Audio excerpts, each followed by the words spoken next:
last two class, we were discussing about the different parts of the brain. Till olfactory bulb, the things are clear to you, or any problem or any doubt regarding the olfactory bulb or olfactory tracts? Anybody who is having any difficulty regarding to understand the olfactory bulb, where these olfactory bulbs are present? What are the different tracts, olfactory tracts like outer olfactory striae, inner olfactory striae? Everything is clear? Any doubt? Okay, then Prakhar, tell me, what is olfactory trigone? Prakhar.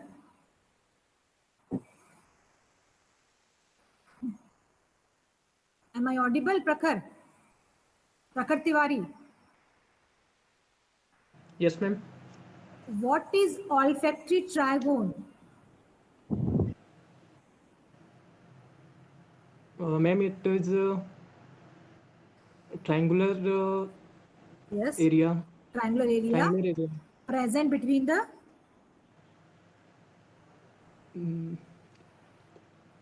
present between two olfactory striae. Okay, means outer and inner.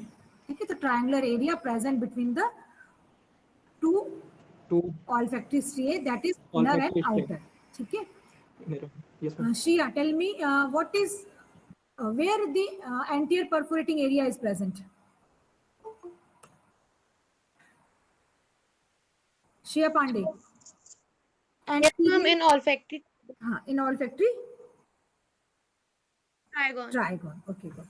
Okay. So I think little bit you are aware of this olfactory tract, olfactory bulb. Okay. And these all, I would like to show you the olfactory tract again.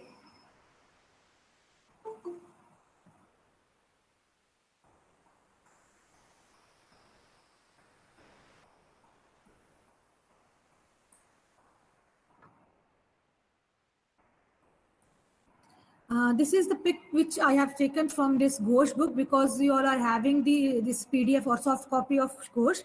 That's why I have taken the pic from this Ghosh book. Okay, so this is the schematic diagram of the ventral surface of the brain.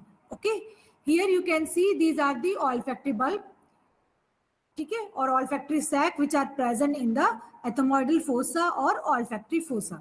Okay, so these two olfactory bulbs, they give rise to two tracts. Okay, one is outer one and another is inner one. Okay, so these fiber tracts, actually the fiber tracts means axons. Okay, enough fibers are there. Okay, so from the olfactory bulb, the two tracts they originate and they diverge. ठीक है, दोनों क्या करेंगे, diverge करेंगे. ठीक है, तो one goes towards the lateral side, another towards the medial side. तो lateral side जो run कर रहा है laterally and caudally, ठीक है, this is known as outer olfactory striae, this one. ठीक है, and medial one is known as inner olfactory striae. So medial goes towards the medial side of the brain, whereas outer one, it ends at the pyriform lobe.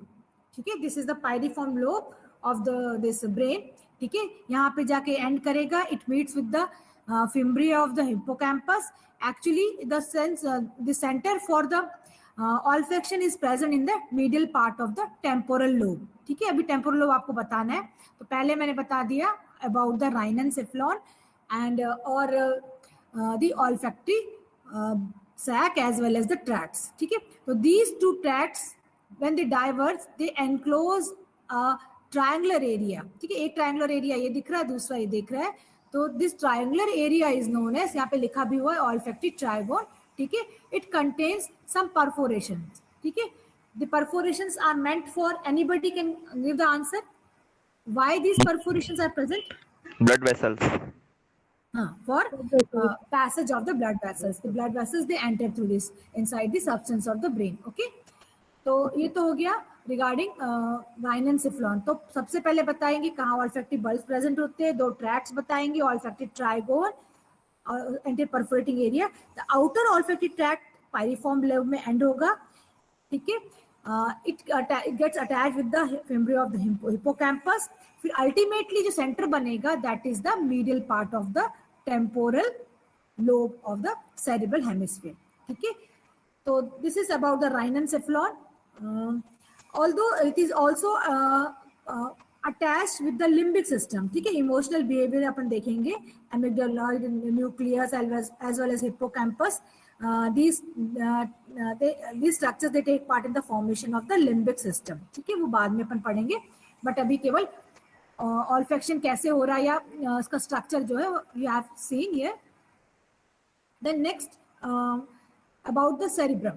ठीक है, पहला अपन ने part क्या देख लिया था, जो चार्ट देखा था, सबसे पहले ऑल्फैक्टरी बल्ब देखा. तब सेकंड आ जाएगा part of the telencephalon that is cerebrum और सेरिब्रल हेमिस्फीयर्स. ठीक है, तो इसमें हम देखेंगे, you can see each cerebral hemisphere. तो gross we are talking about the gross structure only. ठीक है, न्यूरॉन लेवल पे अभी नहीं जा रहे, बिकॉज ये आप सेरिब्रल हेमिस्फीयर देख रहे हैं, this is of left side. ठीक है, ये दिख रहा है olfactory bulb, this is olfactory bulb. ठीक है, जो मैंने लास्ट पहले पढ़ा दिया. तो दिस ईच सेरिब्रल हेमिस्फीयर, ठीक है, is having you can say 4 lobes, although pyriform lobe is present, but 4 prominent lobes are present. ठीक है, this one is the frontal lobe. ठीक है, why this is called as frontal lobe, कोई बताएगा? cranial cavity पढ़ी है आपने?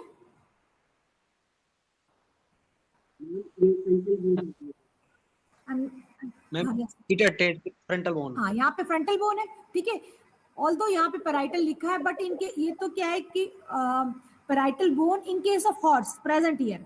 Aux में जरूर पीछे की तरफ चली जाती है, इसलिए इसको पैराइटल दिया. हॉर्स के केस में here the parietal bone is present. ठीक है, in case of skull. Okay, तो here this is frontal lobe which is present anteriorly. ठीक है, anterior lobe is the frontal lobe. Behind the frontal lobe is the parietal lobe.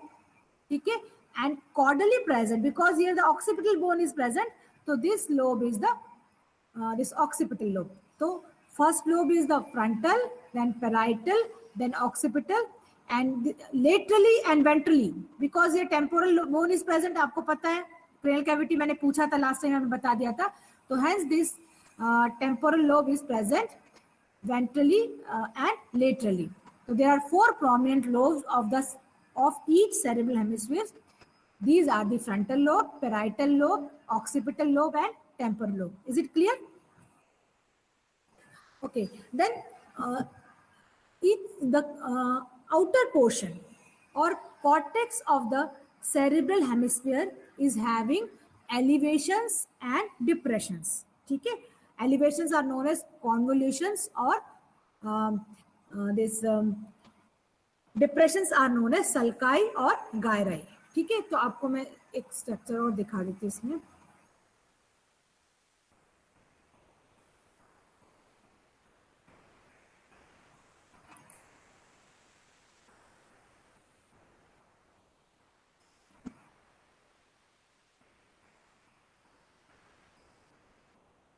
Okay, तो each cerebral hemisphere is having convolutions. These are the convolutions. ये उठा हुआ area है known as gyri.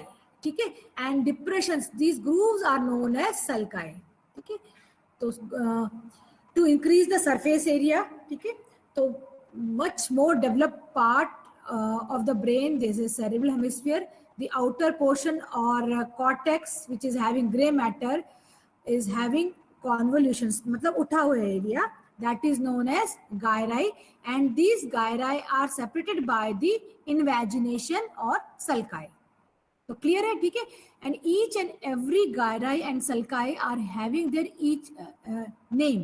ठीक है, certain names have been given to these gyri and sulci, but it is difficult to explain everything to you, क्योंकि मैंने पहले ही बताया था कि ब्रेन के ऊपर एक पूरी बुक है और ये आपका इतना काम का भी नहीं कि you know each and every gyri and sulci, but कुछ प्रोमिनेंट के नाम जरूर बता सकते हैं, अदरवाइज ठीक है बहुत सारे जो नाम है अपन नहीं बताएंगे, it is difficult to understand also.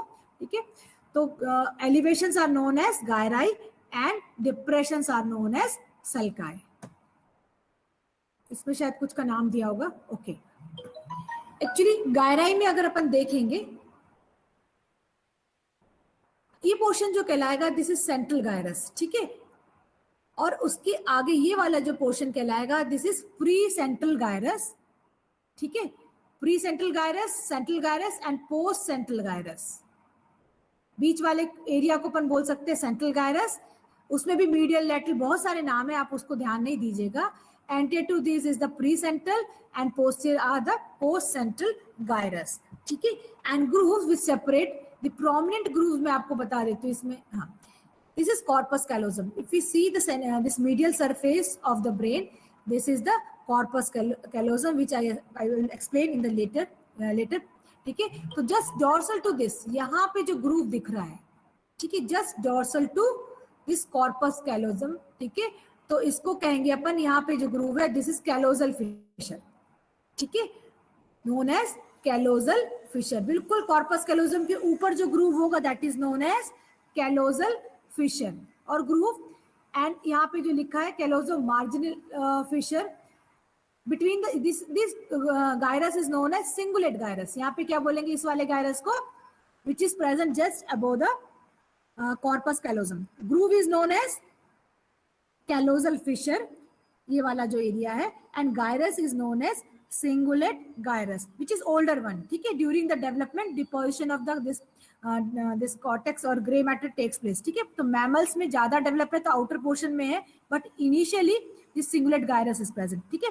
तो कॉर्पस कैलोजम के ऊपर वाला ये फिशर जो दिख रहा है, ठीक है, this is the callosal fissure and between the cingulate gyrus and this neopallium कह सकते हैं और नियोकॉर्टेक्स, ठीक है, ये वाले गायरस के बीच में देयर इज अ फिशर। ये वाला जो फिशर दिख रहा है this is callosomarginal fissure, ठीक है। क्लियर हो गया क्या क्या? पहला gyrus pre central gyrus, central gyrus and post central gyrus पता होना चाहिए आपको।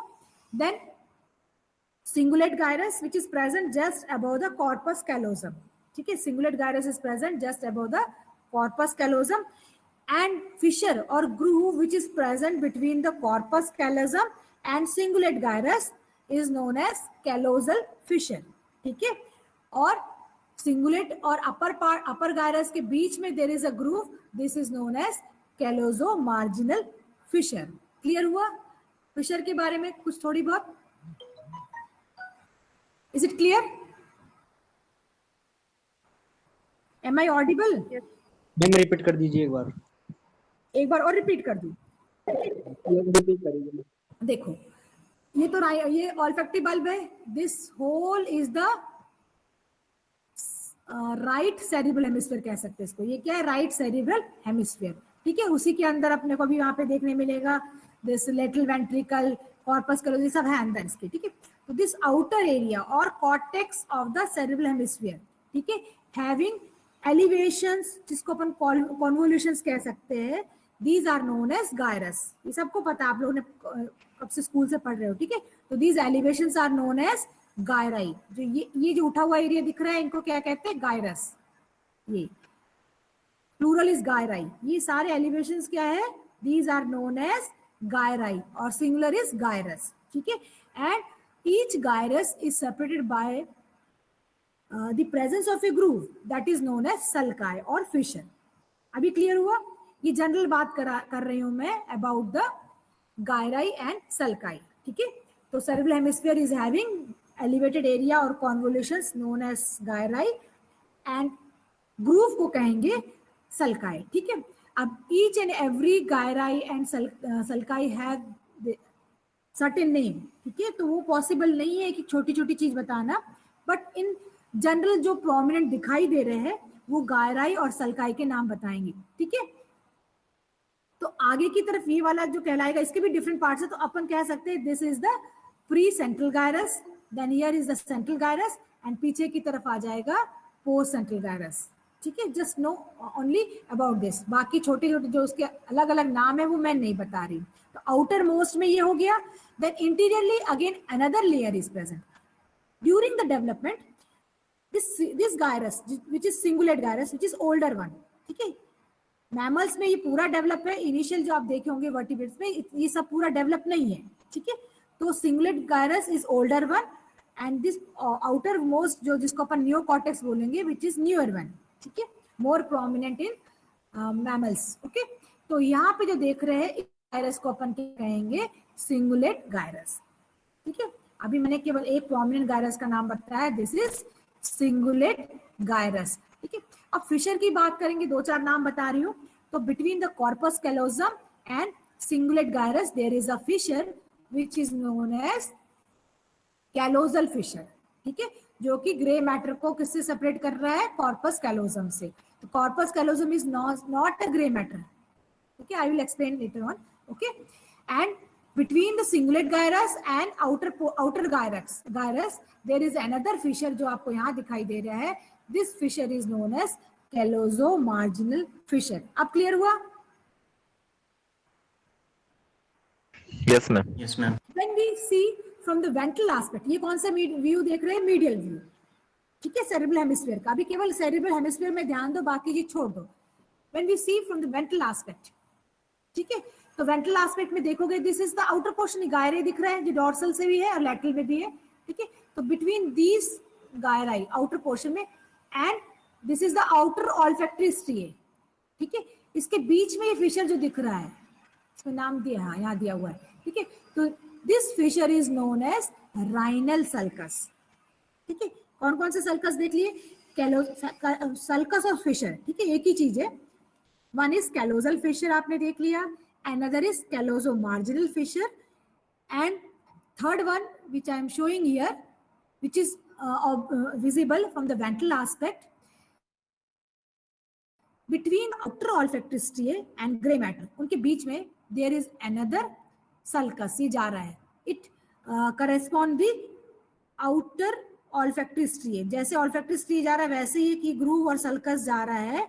This groove or sulcus is known as rhinal sulcus. Why this is known as rhinal sulcus? Because it is present just outside the outer olfactory striae. It follows the outer olfactory striae laterally, ठीक है, जैसे जैसे olfactory striae जा रहा है, this rhinal sulcus also runs like that, ठीक है। तो ये इस तरीके से जा रहा है, तो ये वाला जो groove कहेंगे, this is rhinal sulcus, which is present outside or lateral to the outer olfactory striae, clear, ठीक है। एक फिशर और दिखता है जो कि यहाँ पे बहुत क्लियर नहीं दिख रहा है, इस एरिया में आता है, that is known as Sylvian fissure, ठीक है, इसमें नहीं दिख रहा है, I think so, okay, this is another diagram. तो इसमें बाकी चीज छोड़ो, ये आउटर ऑल्फैक्टरी स्ट्रिए इनर है, यहाँ पे ग्रूव जाता है, that crosses the that crosses the cerebral hemisphere obliquely, ऐसे जाएगा, ठीक है, हालांकि बहुत क्लियर नहीं दिख रहा है, एक फिशर ऐसे जाता है, that is known as Sylvian fissure. Sylvian fissure actually it accommodates the middle cerebral artery, which I will explain when we study the brain, blood supply to the brain, ठीक है। तो उसमें Sylvian fissure का नाम आएगा। तो Sylvian fissure कौन सा है, Sylvian fissure is oblique fissure which crosses the ventral aspect of each cerebral hemisphere obliquely, ऐसे जाएगा, तो that is the Sylvian fissure which accommodates the middle cerebral artery, ठीक है। Anybody can name the different fissures of the brain? Answer करो, कौन कौन से Fisher पढ़ लिए, कोई भी बताओ। हाँ Neha. Callozomarginal fissure yes, and Sylvian fissure. हाँ, और एक और सल्कस बताया था, फिशर या सल्कस, नेहा, वेंट्रल एस्पेक्ट से दिख रहा है, Cingulate gyrus. Rhinal gyrus is sulcus. अलग है, यस, Rhinal sulcus.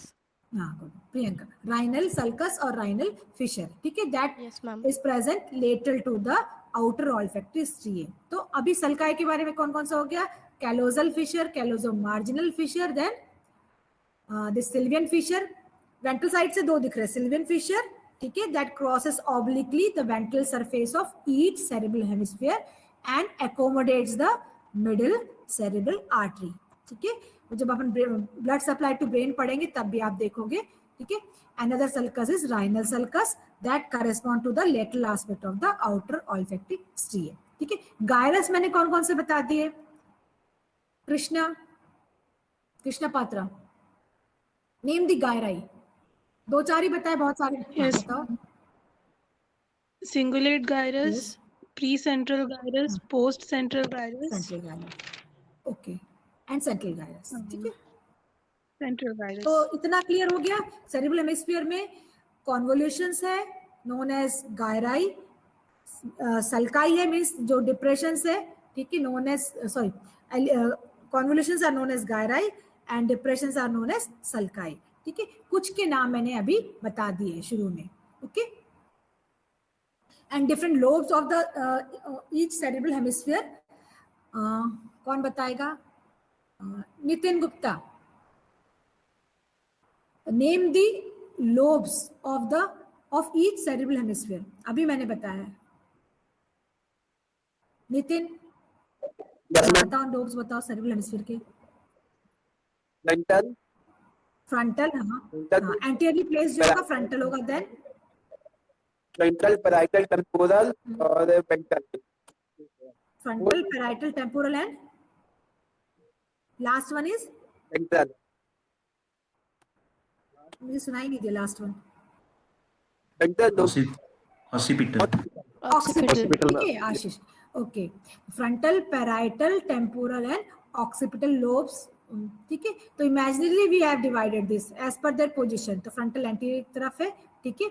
अब इनके अलग अलग फंक्शन है, you have studied in the physio portion. Physio में आपने काफी अच्छे से इनके फंक्शन पढ़ लिए, ठीक है। कहीं कुछ ना कुछ सेंटर इनके है हर जगह, ठीक है, वो मैं लास्ट में बताऊंगी, और वैसे भी आपने पढ़ लिया हुआ है, ठीक है। तो इतना क्लियर है रिगार्डिंग द सेरिब्रल हेमिस्फीयर, ठीक। यस मैम, मैंने डाउट, मैम फिशर का मेन काम क्या होता है? जो फिशर अपन पढ़ रहे हैं, हाँ नितिन, हाँ, इसका मेन फंक्शन क्या है फिशर का? फंक्शन क्या है इनका? क्या पूछना चाह रहे हो? फिशर का फंक्शन मतलब, यस मैम। एक्चुअली जो गायराई और सल्काई है, इनका दोनों का मेन काम क्या है? To increase the surface area. तो जितना ग्रे मैटर, अगर सीधा सीधा ब्रेन होता, ठीक है, तो इतने ज्यादा न्यूरॉन्स या नर्व सेल उसमें क्या होते, एकोमोडेट नहीं होते। जब एलिवेशन होगा तो सल्काई भी होगी, ठीक है। इनका एक काम ये होगा। दूसरा, to accommodate the blood vessels. Gyri, sulci का मेन फंक्शन है टू सेपरेट द गायराई, ठीक है। जब गायराई बन रहा है तो अपने आप सल्काई बनेगा ही बनेगा, ठीक है, डिप्रेशन। और दूसरा है some of the this sulci they lodges the blood vessels, ठीक है, क्लियर है?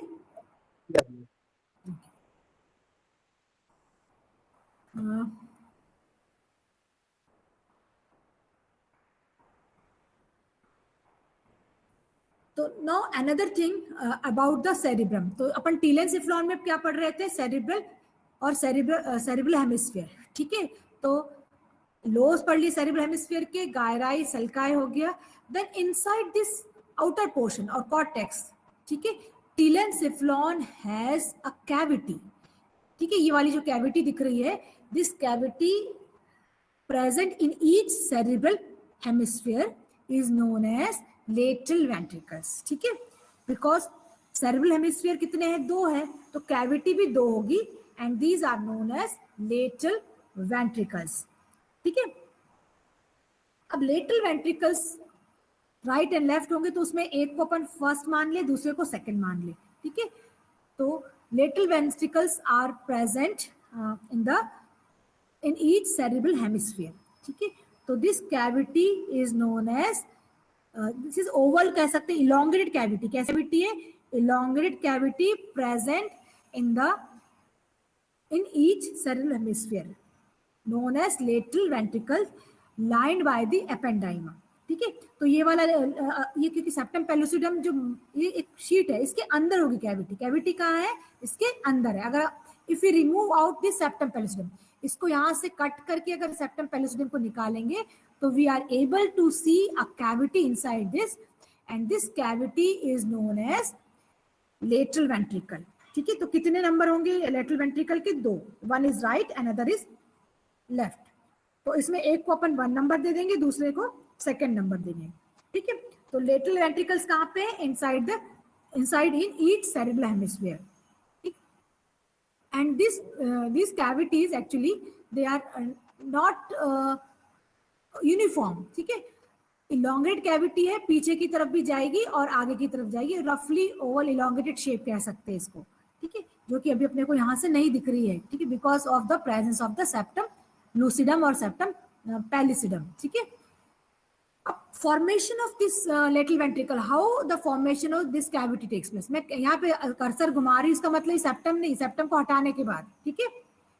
The cavity is inside this or right side to this septum pellucidum or lucidum, ठीक है. तो this cavity, how this get formed, जैसे कि आपने पढ़ा है cranial cavity, any cavity, ठीक है, क्योंकि आप anatomy में you are going to study so many cavities like thoracic cavity, abdominal cavity, pelvic cavity.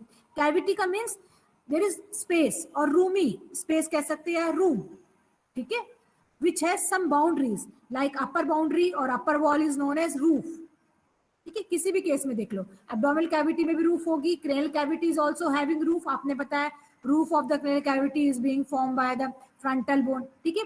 तो similarly this is also a cavity.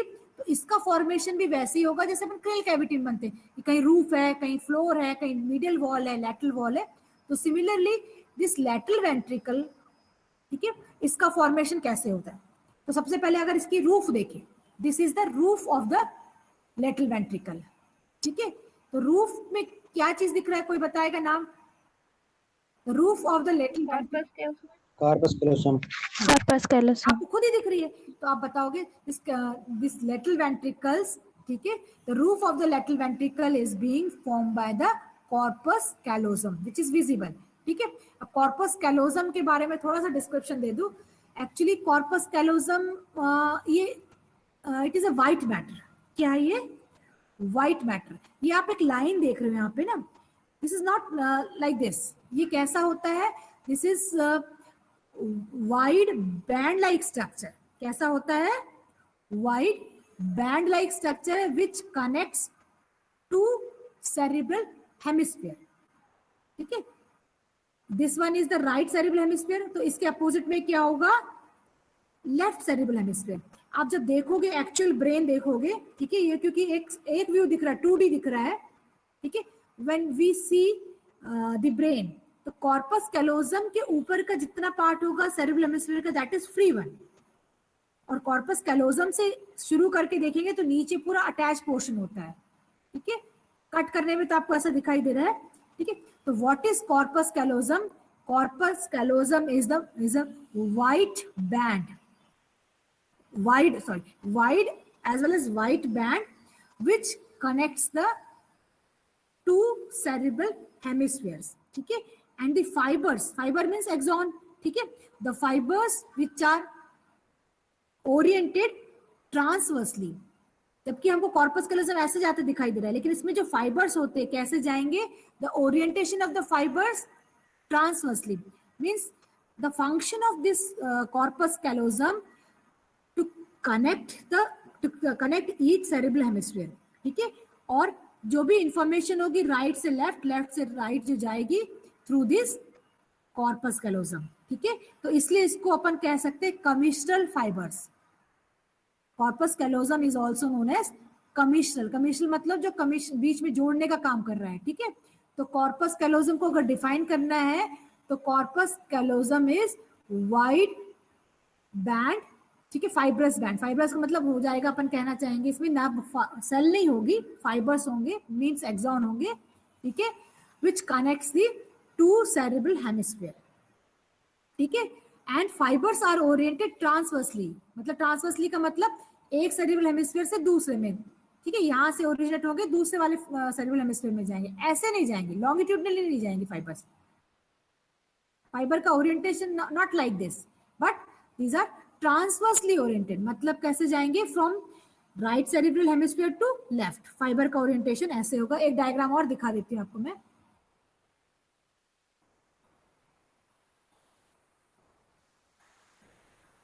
ठीक है, this is the corpus callosum. The orientation of fibre is like this. जो आपको ये दिख रहा है, कैसा दिख रहा है? ये ट्रांसवर्सली ओरिएंटेड है. मीडियल सरफेस में वैसा नहीं दिखाई दे रहा था, but here you can see the fibres are transversely oriented and they connect right cerebral hemisphere to left cerebral hemisphere. Is it clear? अभी तक clear है आपको?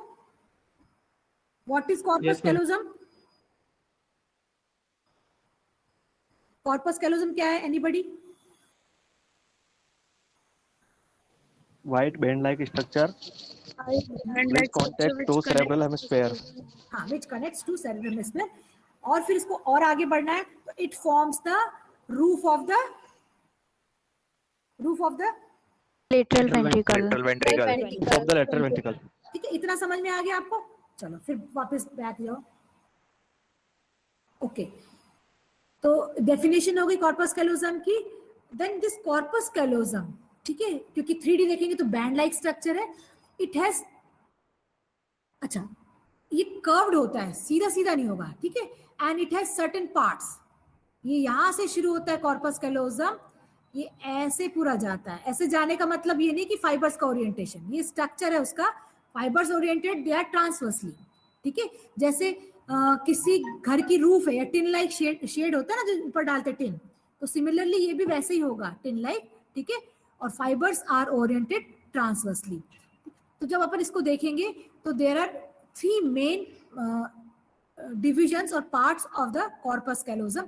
जो ये कर्व्ड स्ट्रक्चर देख रहे हैं, ठीक है, दिस इज नोन एज जेन्यू. इसके पहले वाला ये वाला कहलाएगा रोस्ट्रम. रोस्ट्रम हो जाएगा यहाँ पे जो मैंने कर्सर रखा है.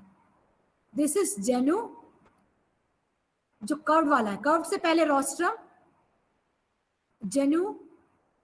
दिस इज बॉडी और ट्रंकस ऑफ द, ये दिख रहा होगा आपको, ये this portion is known as truncus और body of the corpus callosum. और यहाँ भी जो कर्वेचर हुआ है, यहाँ पे लिखा है क्या, हाँ, splenium. This portion is known as splenium. तो कॉर्डल कर्वेचर जो कर्व पोर्शन है, this is known as splenium. Anterior जो कहलाएगा, this is जेन्यू.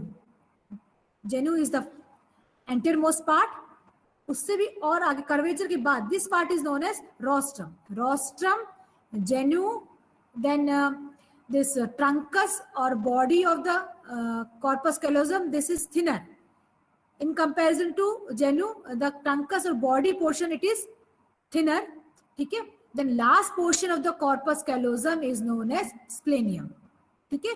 The 4 parts of the corpus callosum are rostrum, genu, truncus and splenium, ठीक है. Repeat करो कोई, anybody?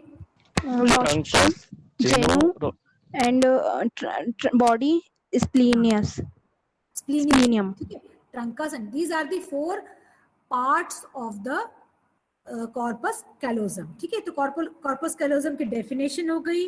Where it is located, it forms the roof of the lateral ventricles, ठीक है. काम क्या है इसका, corpus callosum connects to cerebral hemisphere. मतलब जो भी इंफॉर्मेशन होगी from right to left, left to right, they get conveyed by the presence of the corpus callosum. Clear हो गया, ठीक है.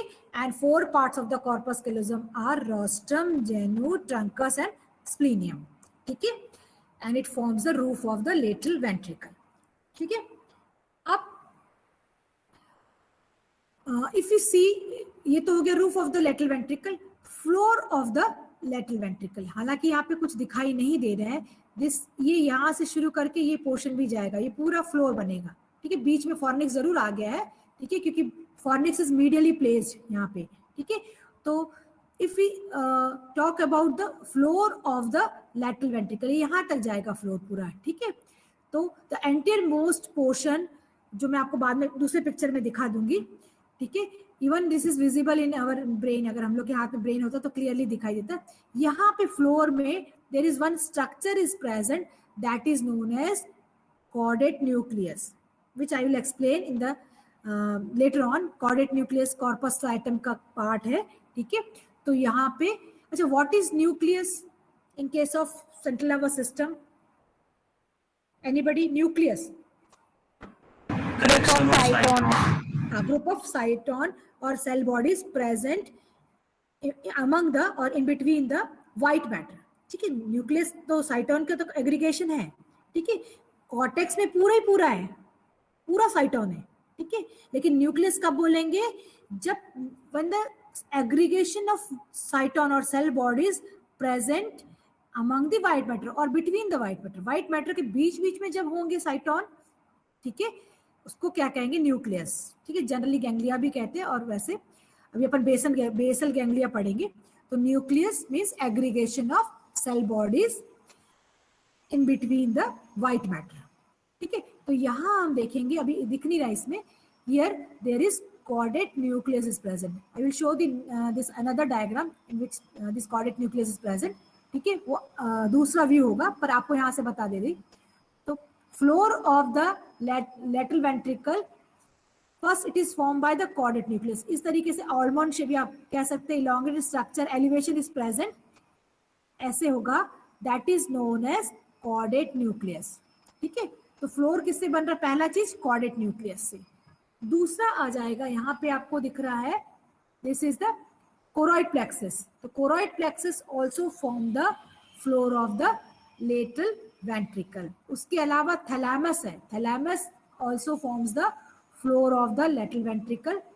और उसके मीडियल साइड में, अंदर के अपन नहीं देख पा रहे, there is presence of the hippocampus, ठीक है। हिप्पोकैम्पल गायरस और हिप्पोकैम्पस आपने नाम जरूर सुना होगा, ठीक है। तो hippocampus is another grey matter which is present on the floor of the lateral ventricle, ठीक है। अभी दूसरे डायग्राम में दिखाती, पहले आप नाम सुन लो, caudate nucleus, choroid plexus, thalamus as well as hippocampus and some part of the fornix. Fornix से जा रहे ना, these structures they form the floor of the lateral ventricle. Because this is the section दिख रहा है और 3D नहीं है, तो we are not able to understand, ठीक है। 3D व्यू होता तो इसमें क्या होता और विड्थ आती, तो ये सारी चीजें क्या बना रही है? Floor of the lateral ventricle, ठीक है। कौन कौन बना रहा है? फिर से सुन लो, caudate nucleus, choroid plexus, thalamus, then hippocampus, ठीक है, some part of the fornix. These all structures they form the floor of the lateral ventricle. Roof किससे बन रही है? Anybody? Truncus. corpus callosum, Corpus callosum, ठीक है। रूफ, अच्छा, roof के साथ साथ roof as well as lateral wall, ठीक है। लेटरल वॉल मतलब because this corpus callosum is not straight one, सीधे जाके वो बाहर अंदर लेटरली इट गेट्स कर्व्ड, ठीक है।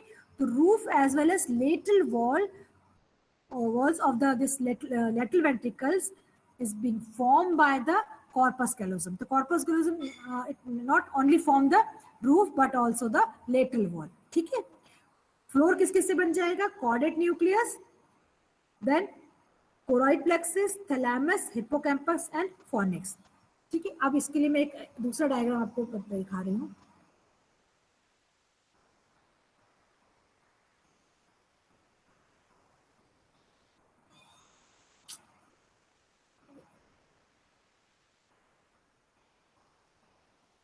ठीक है, this is the frontal section of the this brain, ठीक है, जिसको सामने से काट दिया गया, कोरोनल भी कैसे फ्रंटल सेक्शन, ठीक है। तो ये this is the lateral ventricle, ये लेफ्ट साइड का हो जाएगा और ये राइट साइड का हो जाएगा, ठीक है। तो कट करने के बाद आप ये देख रहे हो, फ्लोर जो मैंने पढ़ाया था, दिस इज कॉर्डेट न्यूक्लियस, ठीक है, which was not visible in that diagram, ठीक है। ये पूरा सेरेब्रल हेमिस्फीयर जा रहा है, एक साइड ये हो गया और ये दूसरा ये हो गया, ठीक है। The cavity in the cerebral hemisphere is the lateral ventricles. Actually this is the expansion of the neural tube, जो ल्यूमेन थी उसका एक्सपांशन हो गया। तो these two are the lateral ventricles, ठीक है, जो हमने लेटरल व्यू में देखा था, ठीक है। The floor of the lateral ventricle जो है, इट इज फॉर्म बाय, नीचे इसको कहेंगे chordate nucleus, here is the chordate nucleus, sorry chordate nucleus, here is the choroid plexus, और ये क्या जा रहा है? हिप्पोकैम्पस, ठीक है। इसमें थैलेमस नहीं दिख रहा है, कुछ पोर्शन उधर से दिख रहा है, कुछ यहाँ से नहीं दिख रहा है। Thalamus and fornix they also form the floor of the lateral ventricle. तो कॉर्डेट न्यूक्लियस देख लिया आपने, एलिवेटेड एरिया है, ये दिख रहा है, ठीक है। और this is choroid plexus. What is choroid plexus? कोई बताएगा? एनीबॉडी? मैम एपेंडाइमा बनाती है कोरोइड प्लेक्सस, ये सब फॉर्मेशन करता है वो। ओनली एपेंडाइमा फॉर्म करती है या और किसी के साथ इंटरेक्शन होता है? Endothelium, endothelium of blood vessel, okay. और 3 things they form the choroid plexus, ठीक है। एपेंडाइमा हो गया, ठीक है, पाया मैटर एंड ब्लड वेसल्स, तीनों के कॉम्बिनेशन से there is formation of the choroid plexus, and the function of the choroid plexus, as all of you know, is the secretion of cerebrospinal fluid. हाँ, cerebrospinal, ठीक है. तो in case of lateral ventricle, this choroid plexus is present at the floor of the lateral ventricle, ठीक है. और another word में बोल सकते हैं, it forms the floor of the lateral ventricle, ठीक है. तो lateral ventricle का floor में अकेले एक चीज नहीं बना रही है. Anteriorly formed by the caudate nucleus, posteriorly by the hippocampus, दोनों के बीच में presence of the tuft of capillaries actually जैसे दिखाई देता है अपने को, and this is the choroid plexus which forms the some part of the floor of the lateral ventricles, and the function of the choroid plexus to secrete the CSF, ठीक है. तो ये तो हो गया टिलेनसेफलॉन में अपन ने पढ़ लिया, सेरेब्रल हेमिस्फीयर पढ़ लिया, देन लेटरल वेंट्रिकल्स देख लिया, ठीक है, and different lobes of the cerebrum, ठीक है. तो एग्जाम में अगर पूछा जाता है okay, कि डिस्क्राइब द सेरिब्रल हेमिस्फीयर, तो सेरिब्रल हेमिस्फीयर में केवल इतना नहीं लिखना है कि having this surface elevations and this grooves, sulci gyri, फिर उसके बाद आपको लोब्स भी लिखने पड़ेंगे, उसके बाद पूरा लैटरल वेंट्रिकल भी, because ventricles are present inside the cerebral hemisphere, ठीक है. तो उनको भी डिस्क्राइब करना पड़ेगा आपको, इवन कॉर्पस कैलोजम को भी बताना पड़ेगा what is corpus callosum, okay.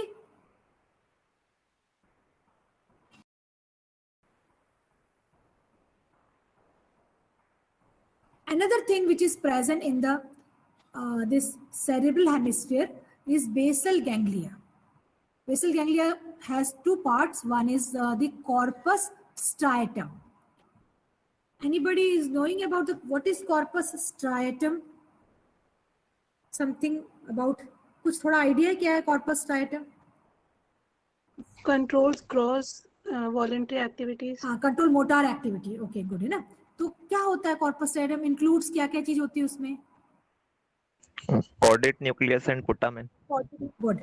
Putamen. Caudate nucleus and this अपन कह सकते हैं lenticular nucleus, ठीक है. Lenticular nucleus has two parts, globus pallidus and putamen, ठीक है. तो two nuclei are there, or that is caudate nucleus and this lenticular nucleus, ठीक है, separated by the internal capsule. तो इसको मैं नेक्स्ट क्लास में एक्सप्लेन करूंगी, क्योंकि थोड़ा इसमें आपको बताना पड़ेगा how the formation of corpus striatum takes place, ठीक है.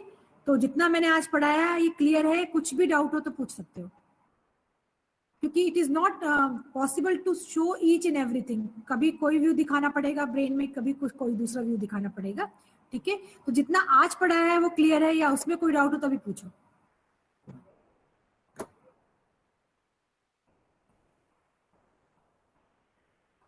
Raghuvanshi, yes ma'am. कोई डाउट है इसमें? No ma'am. Different lobes, gyrus क्या होता है, सल्काई क्या होती है, कैसे डिफाइन करेंगे? What is gyrus? Gyrus are the elevation और convolution. Yes ma'am. Sulci means groove जो हो जाएंगे, ग्रुप्स. Yes ma'am. और लेटरल वेंट्रिकल फॉर्मेशन में एनी डाउट? अभी आगे मैं बढ़ी नहीं, फोरामेन ऑफ मोनरो नहीं बताया आपको, ठीक है. हाँ मैम फिशर्स एक बार बता दीजिए नाम. प्रदीप, हाँ फिशर के नाम, फिशर्स के नाम पता करने हैं. और यस मैम. आप you are not audible clearly, बेटा जोर से बोलो, मेरे समझ में नहीं आ रहा क्या बोलना चाह रहा. मैम फिशर्स के नाम एक बार बता दीजिए. फिशर के नाम फिर से बताऊं डायग्राम में दिखा के? Okay. Yes ma'am.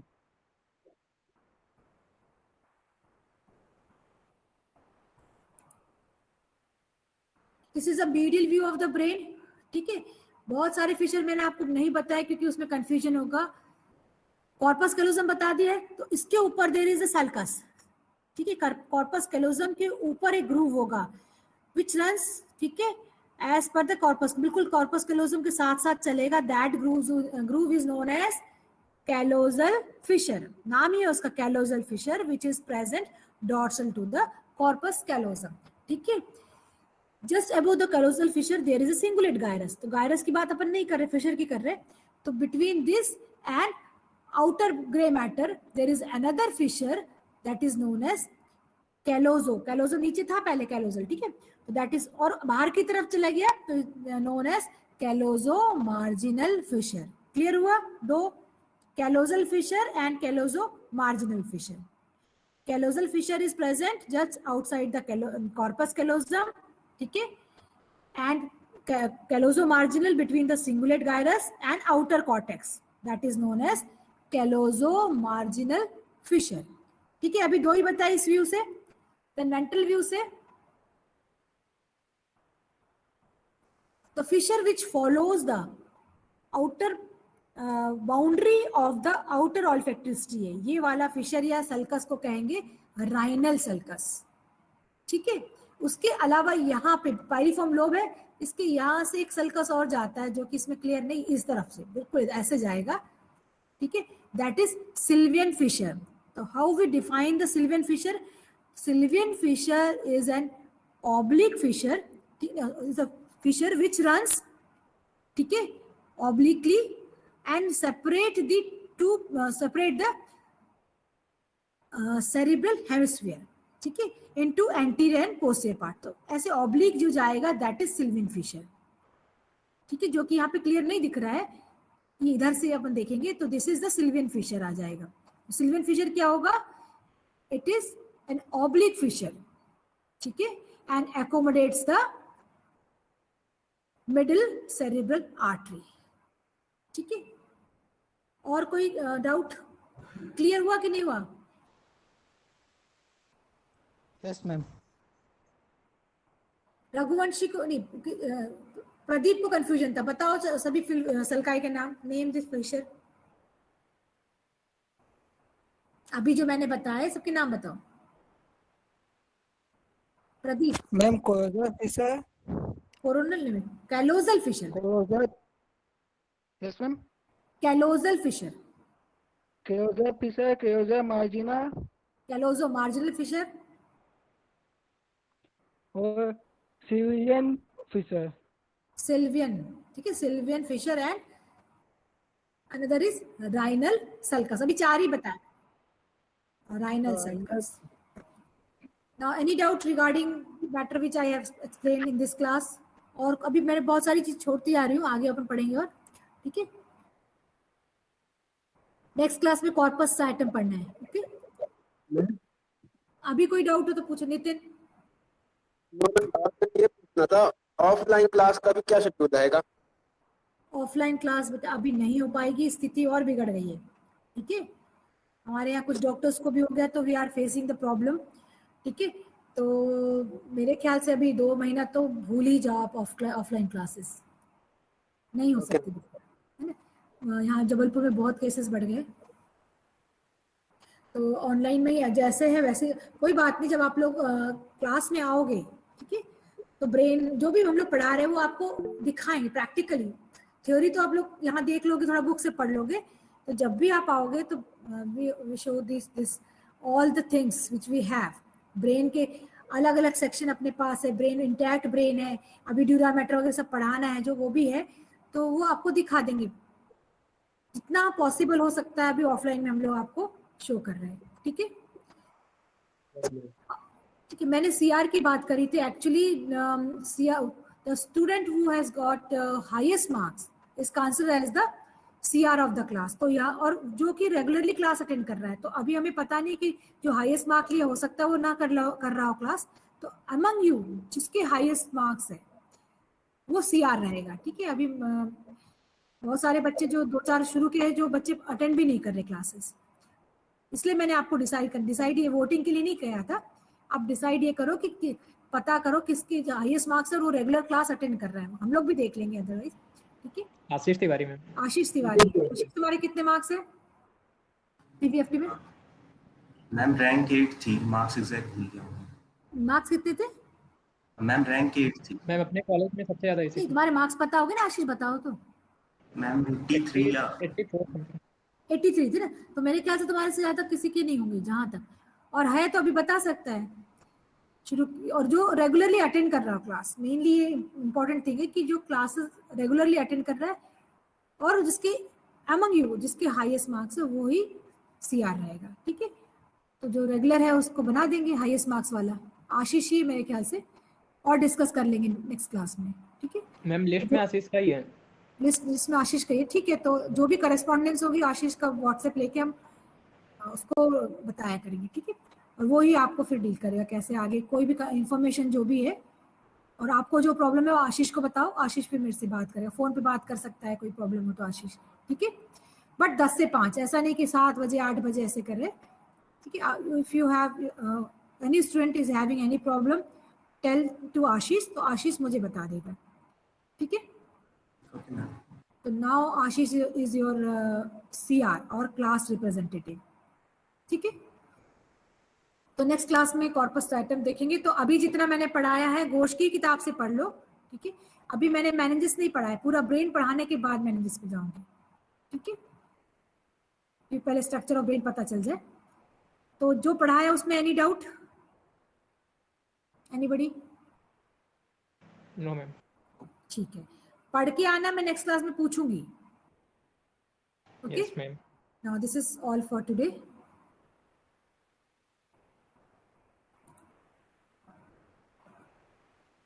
Thank you ma'am. Okay बेटा, Thank you, Excuse me, ma'am. ma'am. Hello. Yes. हाँ अभिषेक, एक्चुअली अपना जो सिलेबस है न्यूरोलॉजी तक एक्सटेंड हो चुका है। हाँ अब न्यूरोलॉजी तक देखो सिलेबस में आपका पहले स्कल वाला, पहले इंट्रोडक्शन में देखो एग्जाम के लिए फर्स्ट मिड टर्म के लिए क्या क्या पढ़ना है, अभी शुरू कर भाई दो। मैम यूनिट 1 का मतलब सिलेबस पूछ रहा था मैं। अभी पूरा नहीं हुआ है, हाँ अभी इंट्रोडक्शन टू, वहाँ पे जो न्यूरोलॉजी लिखा है ना वो चल रहा है, ठीक है। वो पोर्शन चल रहा है, प्लस जितने भी टोपोग्राफिक टर्म्स, जितने ऑस्टोलॉजिकल टर्म्स, ये सारे हो गए हैं। 4 लिम्ब आपका करीब करीब हो गया। Bones, muscles, actually muscle is the part of the practical, but muscles के नाम आपको थ्योरी में पता होने चाहिए। वो मैं जब बोन्स पूरी कंप्लीट हो जाएगी मैं नाम बता दूंगी आपको, ठीक है। तो 4 लिम्ब की बोन्स बहुत अच्छे से पढ़ लो, ठीक है। स्कल बहुत अच्छे से पढ़ लो जितना मैडम ने पढ़ा दिया है। क्रेनियल कैविटी, अभी फिर इसके बाद मैडम ओरल कैविटी और टंग पढ़ाएगी आपको, ठीक है। तो धीरे धीरे कोर्स आगे बढ़ रहा है, और जितना पोर्शन होगा उतना ही मिड टर्म मिलेंगे। ऐसा नहीं कि जो नहीं पढ़ा है वो आपको मिड टर्म में पढ़ाया एग्जाम में देंगे, but prepare for mid term. हो सकता है कि मई में आपका मिड टर्म हो जाए, तो जितना हम लोग पढ़ाते जा रहे हैं एटलीस्ट उसको अच्छे से याद करते जाओ, ठीक है। मैं वही एग्जाम पूछ में रहा भी था यूनिट ऑनलाइन और ऑफलाइन कैसे होगा एग्जाम मुझे नहीं पता, ठीक है। तो आप ऑफलाइन के हिसाब से प्रिपेयर करो, तो कि ताकि याद कर लो पूरा अच्छे से, ठीक है। मैम। तो एक्चुअली ये सच में 2 मंथ और एक्सटेंड हो चुका है lockdown ma'am. Actually offline classes है वो, जैसा कि अभी आप बोले।